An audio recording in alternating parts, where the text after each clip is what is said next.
All right, so that's our viewer shout-outs. Let's shift gears right now and let's go to Washington, D.C., where joining me from our nation's capital is the co-founder of MoveOnUp.org, not MoveOn.org, MoveOnUp.org, and a member of Project 21, Chris Arps. Chris, welcome to the show. Rick, thank you for having me. Appreciate it. I'm actually from in the heartland in St. Louis, Missouri. St. Louis, Missouri. Yes, thank you for that correction. All right, Chris Arps. So Lois Lerner has been her missing email and a crashed hard drive. Of course, that's been in the news quite a bit. Very suspicious. Everything circling over that story. And one of those suspicious stories, I mean, what a rash of bad luck over at the IRS. Her former deputy associate, a woman by the name of April Sands, had her hard drive crashed and recycled. You're following the story. Tell us about it. I am. What's the odds of that? I think you got a better chance of marrying Beyonce and winning the lottery on the same day. You know, I mean, this case is clearly starting to scream out that it needs a special prosecutor. You know, the administration is basically investigating itself, and the administration's credibility is really at a low point at this point. So there really needs to be a special prosecutor. We all know that Eric Holder is the one that has to do that, and he's not. And I think that the only way we can do that is we need to have a Tea Party kind of like groundswell, like there was against healthcare, against having an open and transparent government and having real investigations. So in other words, you believe, Chris, that if there is a Tea Party groundswell, which primarily are those that vote Republican and Libertarian, not exclusively, but primarily, you believe that that will be enough, if it's strong enough, to cause pressure on the administration to force Holder to call for the independent investigation? I do believe that, because you can see there are a few cracks in the mainstream media regarding this case. You know, you've got Ron Fournier with the National Journal, who's no liberal, and that's not a conservative publication. He is calling for an investigation. You've got Woodward and Bernstein. They've both called out that there needs to be more transparency on this.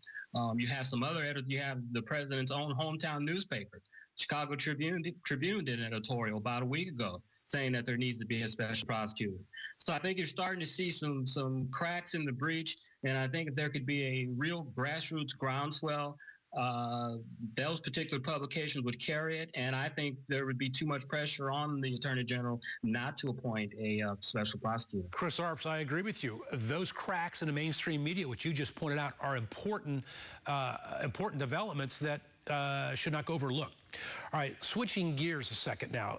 Speaking of Eric Holder, let's take a look at this video on Eric Holder and the issue of race relations in America. People talk about taking their country back. You know, I can't look into people's hearts, look into people's minds, but it seems to me that this president has been treated differently than others. For some, there's a racial animus, but there's still more of we have to travel along this road so we get to the place that is consistent with our founding ideals. Chris, what do you believe is going on here? Either Eric Holder, in his heart, really believes that America is a nation of cowards on the issue of race, as he once said, or he is carrying the president's water for him.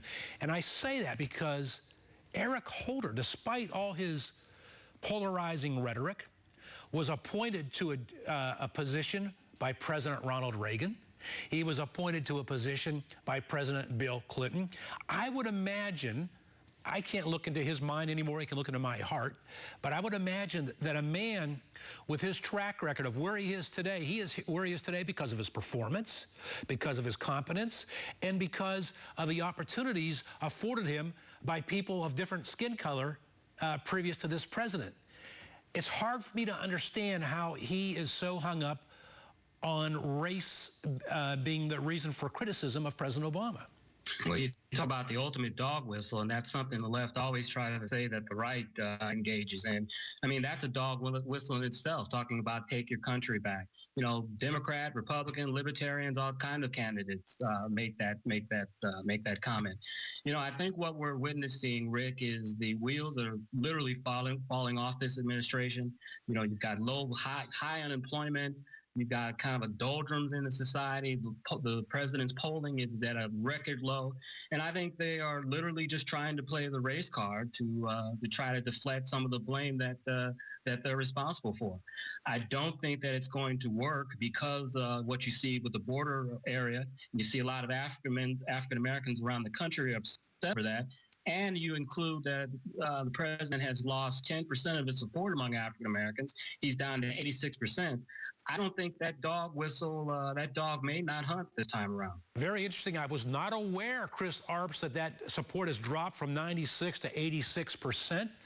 That is another significant development, just like the one you pointed out previously regarding the media. Chris Arps, co-founder of MoveOnUp.org and a member of Project 21, thank you for joining us from St. Louis, Missouri.